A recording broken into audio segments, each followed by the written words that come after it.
Okay, can I add title from here? Maybe not.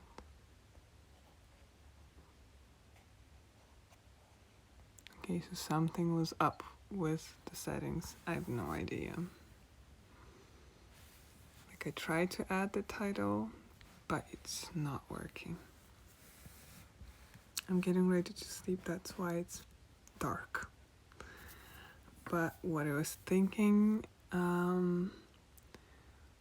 was this trap.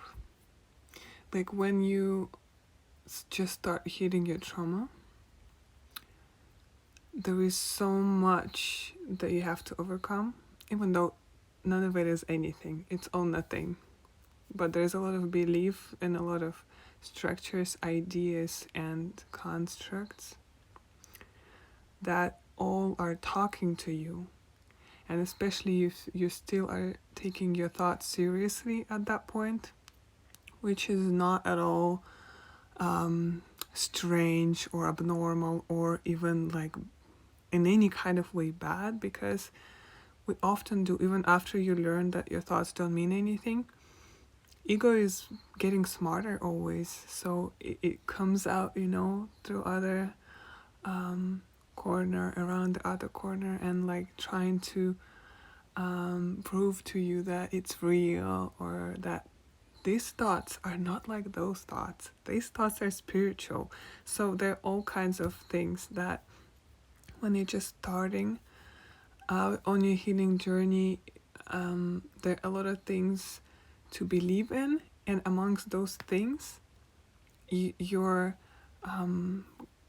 not goal but like a task is to find the belief in yourself, to find the belief in love, which are the same belief really, but and kind of like take all the garbage out and like remove all the clutter from around it, above it, and underneath it. But why did I think about this situation is because I was just meditating and getting ready to sleep, and I realized how aware I am of support that I have. I'm so aware of well-being and of universe always having my back, like knowing that you're part of the bigger process, that everything is well and everything is aligned and perfect.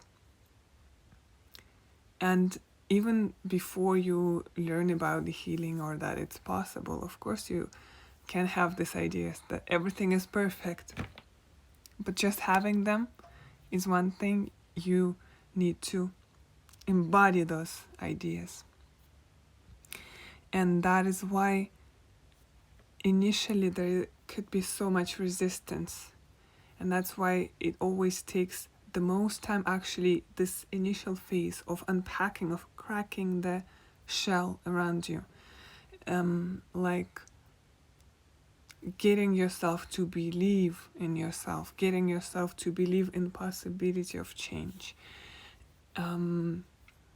through this accumulation of doubt and negative expectations. So what I was thinking is like, now I know that whatever happens is for good.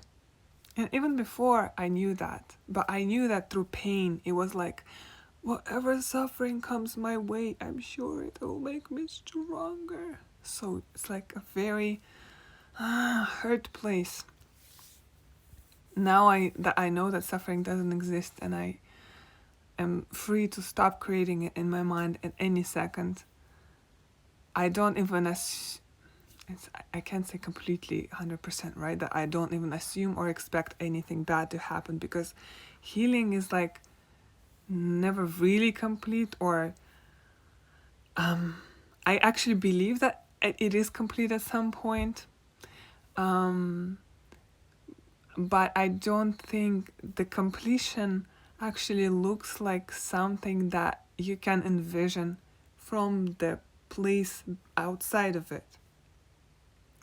So as a concept, I definitely think that there is a state where, because after every healing, after every small thing restored within you, right, you already have a bigger picture. And not just mentally, because you can have a bigger picture mentally beforehand, but you embody it, you feel it from within, because that truth is inside of you. So you restore that truth, and your understanding of the whole world starts getting filtered through that understanding, instead of lies and delusions and doubts and negative thinking. So where I was coming from, sitting and knowing that everything is well, and that I really don't need to know what's gonna happen. Like, it's, from one side, it's like fun to fantasize about, like, wow, I can, start this project and that project, and maybe at some point travel again, So just having all those ideas, but not getting attached to any of them, as in, like, this has to be real. Knowing that the fantasy itself is already, like, if it brings you joy, it's enough. And it doesn't really matter if it happens, because you know that whatever happens is going to actually be much better than what you can expect. Because while you're a human, no matter how much you're scented, you are having a physical perspective that is attached to the body, to the conditions. But reality, the cosmos, universe, it is unconditional. So even if you have the highest expectations of something, you are still not perceiving all the possibilities. Like, it's safe to expect more, or safe to know that regardless of your expectations, what's going to happen or what you're going to receive is going to be more than you can imagine. But from that place I was talking about, the pre-healing, or like the just initial stages of, like, realizing, especially when the pain is emphasized, because we do tend as humans to not deal with something that until we don't have a choice, right? It's like, oh, we can do it later, and then suddenly the situation happens that tells you, you have to look at this now. And you're looking at something painful, or like trying to not look at something painful within, and the universe is always supporting you. And something can happen, which, like, always something happens at all times, small things that support you, something that shifts your perspective, something that gives you a little bit, has a potential of giving you a little bit more hope, a little bit more love. But from a space of expecting the worst, we don't really even have this capacity to perceive those supportive moments as supportive. Because what? Because when you're in pain, you feel out of control, because you don't know where the pain is coming from. You feel like somebody's doing it to you. Or maybe there's also experience, and hence expectation of being out of control. So it's like very body dense state of survival when you had a lot of stress as a child, or somewhere previously in life, which, whatever, based in childhood always anyway. Your whole body, your whole system is calibrated to defense, to be attacked at any moment. So we, at those moments, what we want, what we're looking for, is structure, is predictability, control. And it's not a bad thing, because at that stage, control is what we perceive as lacking. And that's why we are looking for it, right? And until we, I don't want to say it's like ultimatum, until we find the feeling of control, we can't really release the desire for control. So that stage is somewhat conditional. But also, what is also happening for many of us, it's like that actual impulse for healing, that stressful moment, is actually the moment where universe gives you an opportunity to rely on nothing. So those are moments where we feel completely out of control, right? And it drives you crazy, and you keep staying in your mind all the time because you feel like if you think about it more, then it's going to give you more control. But back to the experiences. So when something unexpected happens and we still are yearning for control, and we're yearning to sitting in the mind and making up all the how it should be, how it has to go in order to be well, creating all these scenarios and structures in our head. The more we create them, the more we distance ourselves from actual presence, the reality.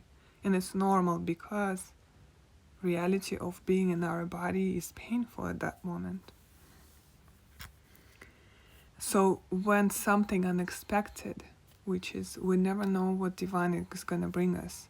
Like we know it's always going to be love. You can know, it's safe to know that, but we're not always aware of that. But we can't predict in what way it's going to come. Maybe a lottery ticket, or I don't know, a butterfly, or synchronicities like 1111 and all of that can seem safe for a person, right? And that's also why you would receive a lot of those, because those are the ways in which you are allowing yourself to receive love and support. But there are also very many different other things. Maybe you went to work and your bike broke on the way, and there is a reason for that. Maybe you are not gonna interact with somebody who's gonna stress you out because you didn't align with them on the way. Maybe you stopped to actually meet somebody here, or for something to happen. So it's always good.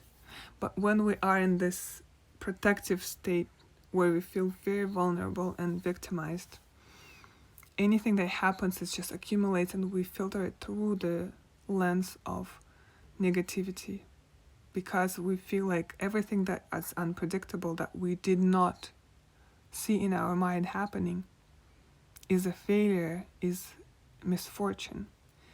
So at that stage we can miss a lot of the moments that are actually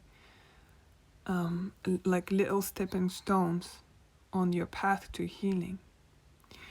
And I'm saying that I don't even know for what reason, because I guess people who are in that state, or when we are in that state, we're not very receptive to this kind of messages either. But I also think, because nothing is linear, nothing is permanent or like set in stone.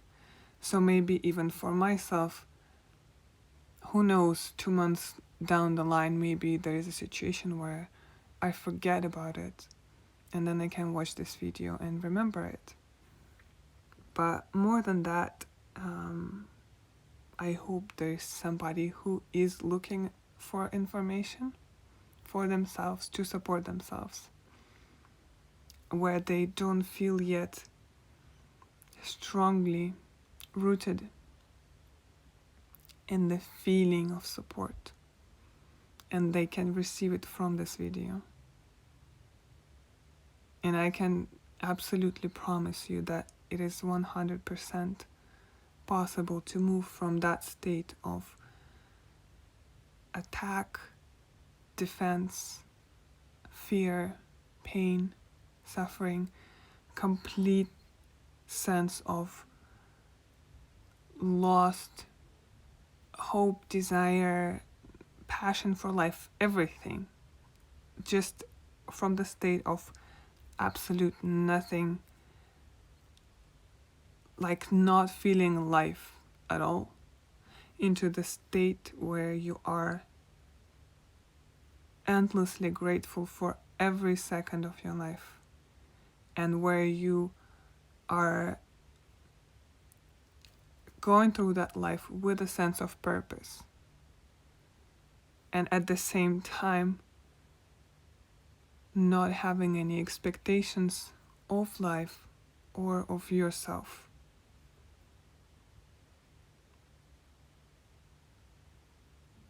And to know that you don't even have to get there yet, right? It is already enough to just know what things are possible in order to keep going. And at many moments, keeping going is just breathing, just doing the complete baseline minimum. Maybe you're not ready or able right now to even cook for yourself or shop for groceries, but maybe you can muster enough love and compassion for yourself, or enough hope for the future, that you can message a friend or a neighbor and ask them to order you some groceries, or order them online, or whatever it is, you know, whatever task you're facing that you feel like you're not able to complete. There's at least two options, right? One is that maybe you are able to complete it, and maybe it's just a false belief you're holding. Or another one is that you don't really have to if you cannot. You're never alone, and you're always really, really supported. And the more you tune into that truth, the easier the support is gonna, easier it's gonna be for support to enter your life. Because as I mentioned, when you are in a deeply disconnected state, even support that it's entering your life can be perceived as a threat. That's, that's also important to have compassion for. But a certain amount of detachment from that state is what's gonna help you have hope. On the other side, even when in some moments you don't have hope, you're still gonna get through it. Maybe you just stay home and sleep for 2 months, not getting up out of your bed, not seeing people, not talking to anybody. Anything is possible. There are different moments in life when that's appropriate. It doesn't mean anything. It doesn't mean any specific thing about you. It doesn't mean any specific thing about your future or present. It's just what it is, because that is what has to be happening right now. Okay? I'm gonna go to sleep. I hope you received it. And I love you very much. And I see you later. Okay?